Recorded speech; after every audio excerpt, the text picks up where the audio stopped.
My topic tonight, let me get my notes out here. I am going to go into in our leadership training tonight. You guys are so special. Um, look at this. First of all, show everybody this view. Show everybody the view. Danny Payne, thank you for joining. Look at the view. I'm on a boat right now here in Savannah, Georgia. Savannah, Georgia. Uh-oh, wow, look at that boat down there. Okay, it's coming in.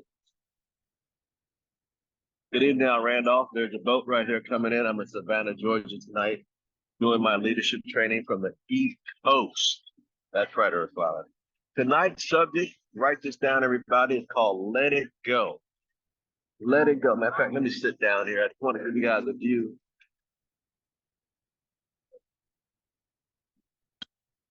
I want to give you guys a view before I sit down here at the table and have this fireside chat with everybody to help you guys make it big in network marketing. All right, with that said, let's get into it. The topic is called Let It Go. Let it what? Let it go. Let it go. There you go, Dale. Right down. Let it go. This stage O'Neill, right there you go. Let it go. Let it go. Now, I'm going to go back a ways. I was thinking about a lot of things that's holding us back. What is holding us back?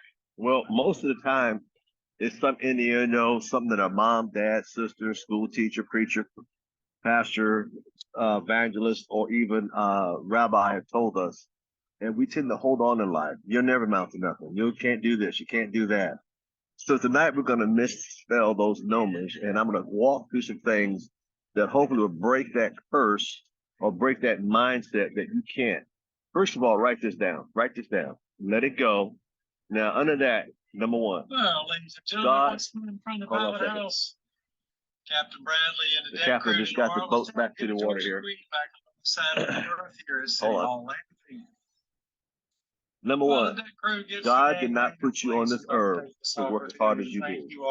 Write that down. He did not put you down here to work that hard. I ran into 3 new sets of people today that I talked to and prospected. And they were shocked. Let me say it again. They were shocked that I never had a job. And why? Because I shared with them the 18 opportunities. 2 of them already set appointments up early today when I got down here this morning. And 2 of the ones I set an appointment for, both never showed up. So guess what? It's called NEXT, next. They're not the ones who I want. I met another guy today, just a few minutes ago. He's an engineer. He's fired of writing his. I told him, let me tell you, it's a business. It's going to cost you $324. That's what the startup fee is for tuition. He said, that's nothing. So anyway, we changed phone numbers. I said, look, I got to get on this Zoom call. But you're going to hear more about Jeff, okay? But let it go. I want so many of you guys, you got some things deep down inside you that you have not let go of it, that's hindering you from being that man or that woman that God inspired you to become. Matter of fact, I'm going to get my new friend Jeff over here. Where's Jeff at? I'm going to get my new friend over here who I just met. Let me tell you something. Write this down. I've never met everybody's my friend. I just haven't met you yet. I don't know about strangers. I just haven't met you yet. All right, I'm going to get my new friend over here, Jeff, real quick. Come here, Jeff. I just talked about you a minute ago. I want you to wave at everybody. Everybody, this is my new friend, Jeff. Wave at Jeff, everybody. Wave at Jeff. There we go. There we go. God bless you guys. Thank you so much. That's my newfound friend, buddy. I'm telling you guys, I never met a stranger. As you know, everybody is my friend. Do you go out with that attitude? Now, some of you can't introduce yourself to people because you got some innuendos. Oh, they don't want to do this. Oh, I'm the wrong color. Oh, this or that. Whatever it may be. Whatever it may be. Let it go. Let it go. Okay, bye, y'all. Take care. Let it go. Let it go. Let it go. Now, I'm going to show you guys a friend of mine, a great pastor. And I just want to show, I've talked about this on my old phone, but the first picture tonight, I'm going to show you a picture of T.D. Jakes. First picture up, please. With this picture, he's got a book. It's called Let It What? Let It Go. Forgive so you can be forgiven. Forgive so you can be forgiven. Let it go. He's dropped his coat. Let it go. What is stopping you from being an SVP? Whatever it is, let it go, Mr. Payne. Let it go, Mr. Brent. Let it go, Mr. Let it go. Just let it go. Let it go. You guys have some of the best training in all of ACN on our calls Monday through Friday. And we're still stuck. No more new customers. No new IVOs. Why? Because as soon as you walk out the door, you say, well. You tell yourself psychologically, well, they ain't going to do this. The last two people I talked to, no, you put that in your mind. Let it go. Look, my dear friend, Jeff, I just met him, bought him a little something, him and his wife. Guess what? My new friend. Why? Because I'm looking for new people that I can be interested. So you got to get past who you are and your psychological understanding of who and where you want to go. Take a snapshot of that book called Let It Go. Forgiveness so you can be forgiven. Let it go. Now, as I think about let it go, you got to drop it. Drop what, Mr. Thomas? You got to bury it. Bury what, Mr. Thomas? You got to drown it out. What I got to drown out? What do I have to burn out of me? What do I have to leave behind? What do I have to kill? What do I have to set on fire? What do I got to pray about? What I got to let it? What's inside me? You got to let it go. You know, have you ever been on a hot air balloon? I go down to Albuquerque, New Mexico in my travel. The first part of the year when they have the hot air balloon. Beautiful balloons. Take them an hour or so to put that gas in the hot air balloon. And then it still can't go nowhere until they cut the biblical cords. What biblical cords do you need to cut to let go of that balloon to lift you higher? Wow. We all have something, including Al Thomas. I'm not above it. We all have it. We all have it. What are you willing to let go of? And I'll never forget, back in Baltimore, Maryland, about 7 or 8 years ago, backstage with Mr. Greg Cramozano, he said this to me. I was an RVP at the time. He said, Al Thomas, when are you going to draw a line in the sand and step over it and close out the senior vice president position? I did a self-inventory myself, Mr. Austin. I said, you know what? I got to let go of some stuff so my ship can sail higher. All of you guys are great. Every one of you are great. Every one of you. But ask yourself this, write this down. Don't give it to me. I want you to write this down and ponder it. What am I holding on to and why? What am I holding on to and why?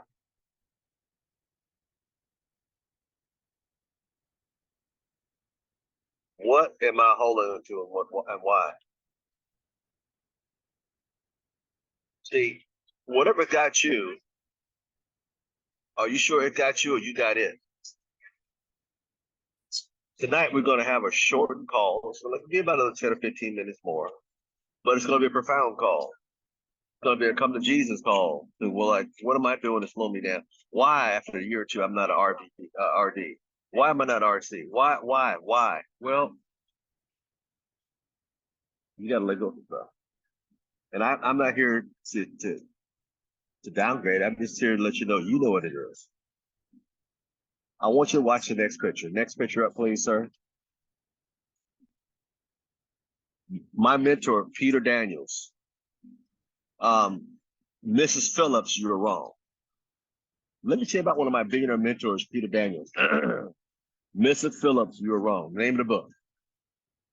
Let me tell you about my mentor in Australia, Mr. Peter Daniels. Okay. His teacher told him, like so many people tell you, his teacher in grammar school told him, Peter Daniels, you will never amount to anything. Never. He was a third generation welfare recipient. His father was a bricklayer in Australia. Okay. And his teacher kept pounding his head, you will never amount to anything. Mr. Peter Daniels, my mentor, would write a book in less than 24 hours, fill up a stadium of 50,000 people, get helicopter lift to the next stadium in Australia. My dear friend, my mentor. But when he started making a success, he wrote that book. You go on Amazon to get it if you want. It's called by Peter J. Daniels. Mrs. Phillips, you were wrong. So many of you ladies and gentlemen tonight, Sherry, I was laughing. So many of you have been told by people that you love and respect that you would never amount to anything. He wrote a book back to his teacher. You are wrong. You are wrong. You're wrong for trying to impress me with that stuff. You're wrong to tell me something. Okay, I got to get off the phone. That you're wrong. Folks, whoever told you you can't, they're wrong.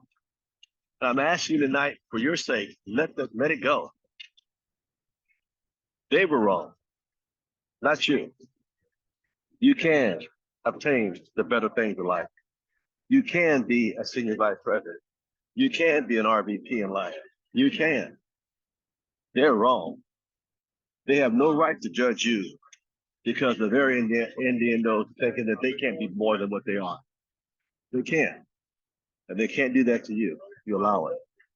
Now, along with that, Peter Daniels, third generation welfare recipient. Peter Graham came to Australia back in 1959, went to his crusade, came to the Lord, and changed his life forever. He used to have fight on the street corners in Sydney, Australia, and now he owns them because he's adapted a new way of life, a new way of looking at things. Why can't I? I can. God doesn't make any junk. And inspired him to be who he is today. And because of what happened in 1959 has permeated through my spirit, my body, my thoughts, to making me the man I am today, that without Peter Daniels, Al Thomas would not be who he is. He's been a very instrumental part of my life and tens of thousands of people. Maybe I've done hundreds of people, but he's done tens of thousands of people. And you know what? Some of you are going to be the same story because life's going to change you, but you'll be able to change tens of thousands of lives as well. Remember, they are wrong. No matter what they say, they are wrong. Matter of fact, he's got a book out called The Awesome Power of Public Speaking. And on the back of the cover, you see my picture from years ago. He asked me to endorse his book. Why would my being or mentor ask me to endorse his book? It's called The Awesome Power of Public Speaking. I'm on the back cover and I endorsed it. So I knew then I had a calling on my life to help people because he was passing the torch to me like I'm passing the torch to you folks tonight. You are destined for greatness. You got to just do here then, write this down. This is very important. You got to turn the volume up 100 times more than you're doing it now. You're not turning the volume up yet. What are you scared of? Go all in. Go out there, as the old saying, go set yourself on fire and the rest of the world come out and watch it burn. You're sitting there being so conservative. Get off your backside, your asset. That's what I'm going to say, your asset, and go for it. But God doesn't make junk. It was ordained from the foundation of the earth at this time that you 16 would be on this call tonight to get this information. It's going to change not only your life, but your world. There are people that need to hear what you got to say. What we hear from Dean Torelli on Thursday, Larry Raskin quoted, you have a word for somebody in your mouth. Mrs. Phillips, you're wrong. Third generation welfare recipient. Changed his life. Used to found the street corners, now he owns them. The book called The Awesome Power of Public Speaking. You see Al Thomas when I had some hair on my head on the back of the book. That was 25, maybe 30 years ago. Yes, that's right. It's a miracle. Well, it's a miracle because the miracle is I'm a seed. Oh my God, hallelujah. I'm a seed that he planted in my life. God saw it fit for him to plant a seed in my life that changed my life. Like this call is going to change your life. What are you talking about, Mr. Thomas? He planted that in me, and I could grow from it to planting it in me. And now my job is planting you these calls for you to grow, and you can teach the next generation of entrepreneurs. How do you do that? By going out every day, getting names and numbers, going through the nose, going through the broken glass and barbed wire like I do every day. I'm nobody special. The guy I talked to tonight, I am nobody special. I'm a guy who got there every day, Miss Kathleen Williams, and went through the numbers, regardless. And the thing about it, I got better and better and better and better and better the more I did it. I remember when Cheryl got here, she'd get 1 lead, 2 leads, now she's at 3 or 4 days. Some of you just need to take the numbers up. Peter Daniels, Mrs. Phillips, you were wrong. He wrote a book about it. She tried to sabotage his success. So many people in your life, mother, father, sister, uncle, cousin, whoever, try to sabotage your life. And here's a book, Mrs. Phillips, you were wrong. Wow. Let this sink in.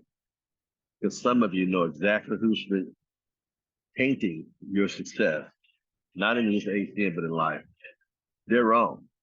And you got to let it go and move on. Next photo, please.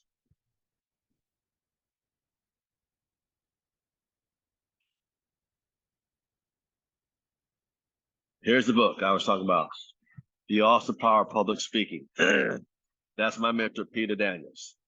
He said, I used to have 1 Rolls Royce and I have 1 pair of shoes because I got 1 pair of feet. But on the back of the book, that man changed my life decades ago. It's called The Awesome Power of Public Speaking. And that's the book I'm on the back of. But more important, I want you to understand the seed was planted like I planted in you all, he planted in me. So I want you guys to understand you are born for greatness, but you're living, write this down. You're living beneath what God has given you. Write that down. You're living beneath it, and there's no excuse for it. Every weekend, last weekend I was in Miami for a birthday party. This weekend I'm in Savannah. Weekend before last I was in Austin, Texas. Week before that I was in Miami again. We're in a house on the beach out in, what is it called? Lauderdale by the Sea on the beach. Now, why can Al Thomas do this? Because the training that I got, I went out there and did what everything my mentor told me to do. I know it was uncomfortable. I know I didn't like it. I know I hated it. But then again, you hate your job too. I fell in love with network marketing as the check got bigger and bigger. Now, why can't you guys live the same lifestyle? Because Al Thomas, I keep telling you, nobody's special. Here it is Saturday. We got people in Sacramento, Florida. My friend in Vegas, Mr. O'Neill. We got people in Canada. We got people on the East Coast, Virginia. Nashville, I'll be there next week. Southern California. TJ in your area, Miss Kristen Villa. Al ran up in Oakland, go with. But watch this. You guys are born for greatness. But you got to get past whatever's slowing you down. Let it go. Next picture real quick. Now, this picture here. Wow. Hold on a second. We are in the right industry. My mentor came out with this. It's called the Global Survey. And it's a what? Multi-level marketing. The globe, everybody knows that network marketing works from around the world. You think you're all isolated because you're in the United States or whatever country you may be in. No, it's a global phenomenon. You just got to get out there and you grow your business locally. Write this down. You get people locally and then go global. When I started Sacramento, one of my millionaires called me yesterday. It's so funny. I had a skyblow. I talked to this guy in 4 years. Mr. Thomas, I'm so glad what I learned in network marketing from Excel communication. Oh my God, it spawned me into other things. Blah, blah, blah, blah, blah, blah, blah. But it's your time. The world is looking for you. Things are getting crazier. End of this month, September, people probably have these on again. They're looking for you, Sharion. Kathleen Williams, Danny Payne, Mr. O'Neill, Gerald Ransom. Thomas was in Fort Virginia. They're in Austin. They're looking for you. Ursula Allen, they're looking for you. Christina B. in Sacramento, California, they're looking for you. Al Radiff in Oakland, looking for you. Bill Wiggins, they're looking for you. TJ, they're looking. Freddie Sherman, they're looking for you. Mr. Jamar Sharp is looking for you. Also, Mr. Jabri Swimming, they're looking for you guys. But you won't find them in the comfort of your home. Tonight, I got 3 names and numbers on this boat tonight. And the one guy said, I'm an engineer, man. I'm looking for something. Folks, I'm going to have a shortened call tonight. But whatever is slowing you down, let it go. Let it go. Let me ask you a question. I'm going to close with this question. If God was riding in the car with you, as your co-pilot, how would he feel about you not talk to the next person everybody run into? Wow. What he's trying to ride with you to tell you, hey, there you go one. There go another one. There's one. There's another one. And you just run right on by him. Didn't say anything hi. Didn't share anything with him.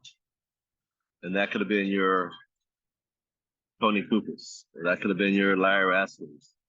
Or that could have been your next multi-million-dollar earner. We'll never slow you down, folks. Let it go tonight.